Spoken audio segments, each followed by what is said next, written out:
Please like, comment, and subscribe. Hello, IKYA. I'm Heidi. I'm from Norway, and I have a question for you. We can often feel that we are stuck in our habits and patterns, and that we have a lot of things in life that will hold us down, to block us. There's a lot of resistance, and that can sometimes stop us in our spiritual work.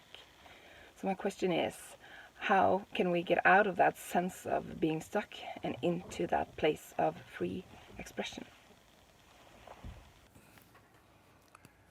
You are never stuck. The concept is impossible. If you're holding on to a mountain, you can't blame the mountain. And yet, this is what humans do all the time.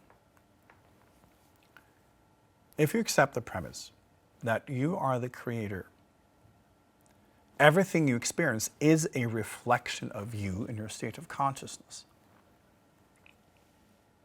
And the purpose of life is simply this: to unfold everything you are until completion.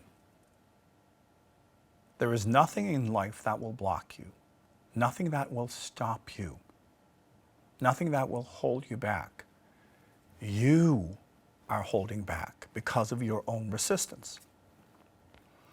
And to justify your own resistance, you will be blaming the world.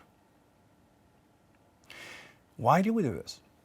Because whenever we have identity with something, we think it's part of us. This is how we relate to our karma. This is why we have emotions.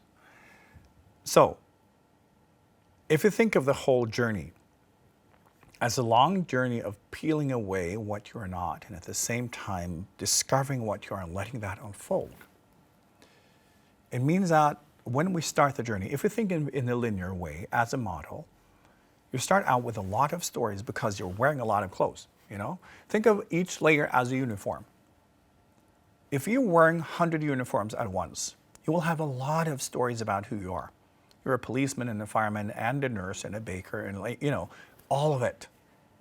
Each layer is a uniform with identity. And you're just in all of that.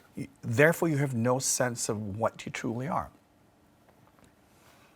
And every time life tries to assist you in peeling away a layer, it's like, why are you taking away my uniform? I'm a fireman. That's really what's happening. And this is why every time we grow spiritually, in the horizontal state, we kick and scream and think that we're dying. Because we are. Not as essence, but as identity. Because the thing is, to work with our own resistance, we have to believe that our resistance is true in who we are. If not, we wouldn't deal with it. We wouldn't care. And we wouldn't do anything with it. So it would just be there. Like most of your karma, you haven't even started working out yet. Which means you're completely unaware of it. Why? Because identity has not been activated. You haven't gotten to that layer yet of that uniform, because you always relate to the uniform that is the one you can see in the mirror. So it's still there. It's still keeping you nice and warm and comfy, but you have no idea. And therefore you have no active resistance, although you're still wearing it.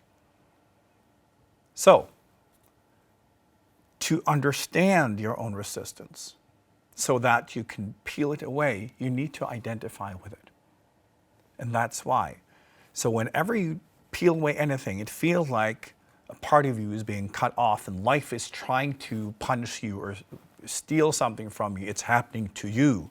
All of that because you need to notice what's going on. You need to notice the manifestations in your attachment, which is the ego's recognition that this is me.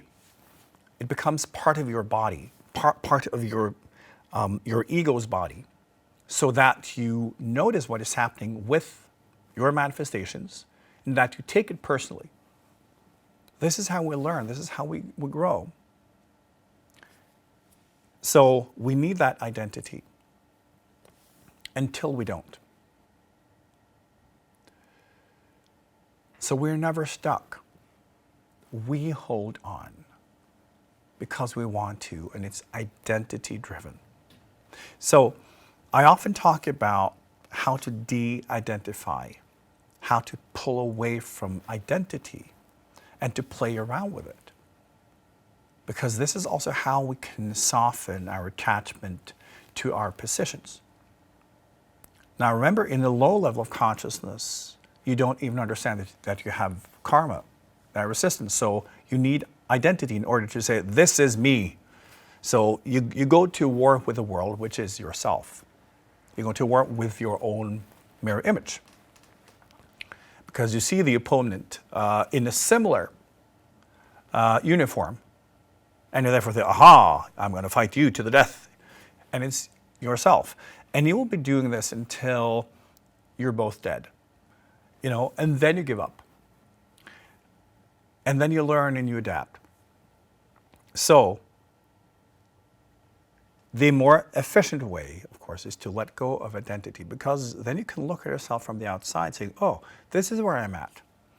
Oh, this is what life is trying to teach me. Oh, I'm going over there. And this is the potential that life is trying to show me. Well, let's go there instead of fighting it.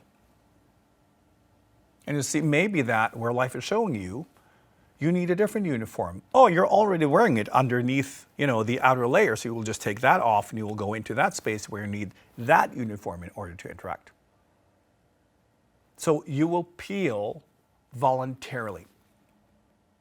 And it will be fun, because you will then discover that, oh, okay, when you look at the potential, when you look at that space, and you say, okay, this is obviously already inside of me, and that has to be the next layer, because it's the next step, which means whatever I'm wearing right now, I have to take off. It becomes more of that process and becomes interesting. And I've sometimes jokingly said that the whole journey towards enlightenment is like spiritual striptease, is like removing one garment after the other, and you peel away all sense of identity, all roles, because we incarnate in so many different forms, so many different dimensions and formats. It's just part of it. It's what we need to fully understand who we are and who we're not. But starting to look for the potential instead of holding on to what we understand we have to let go of anyway. That happens when we begin slowly to wake up, because we recognize what's going on. We're not in a state of pure reaction. We understand that this is a dialogue, this is a study program. Life is actively trying to unfold me. Maybe I should be part of that instead of fighting it. So figuring out what to peel off next becomes an interesting game, an interesting journey. And it's also like, ooh, what's the next level? What reinvention of myself will I be going into? It's like choosing a new avatar, and that can happen, of course, when we go from one lifetime to the next, but also within the lifetime. There can be different spaces, different levels. So we will have, just like, think of a uniform, and yeah, you have to take off the hat, or maybe you have to take off the gloves. It's just part of you discovering more and more during one lifetime. But it's learning to embrace that process. So whenever you feel stuck, you are not. It's important that we let go of that false story. So many people come to me and say, life is resisting me. I meet so much resistance because I'm so pure and the world can't handle it. That story, no. It's not true. There's no resistance in the world. There's only you. And also the story is about being stuck. It's us. We are holding on when life is trying to show us, please remove your garments. You're ready for the next level. You're ready for your next chapter. And you need the uniform that you have It is just underneath the one you're currently wearing. So the idea of being stuck is to justify ourselves being passive or wanting to hold on to what we are supposed to let go of. Because then we're the victim, really, you know?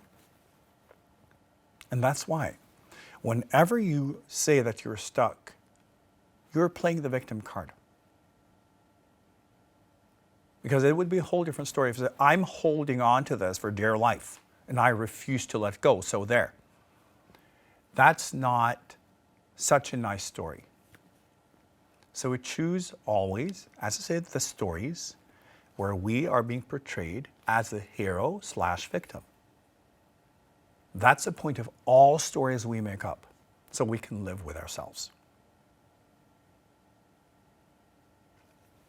When we decide to eradicate all stories of being blocked, of being stopped, of being stuck, and that the world is resisting us, when we're saying that the world is open, the world wants us to unfold, wants us to explore, wants us to be everything we can be.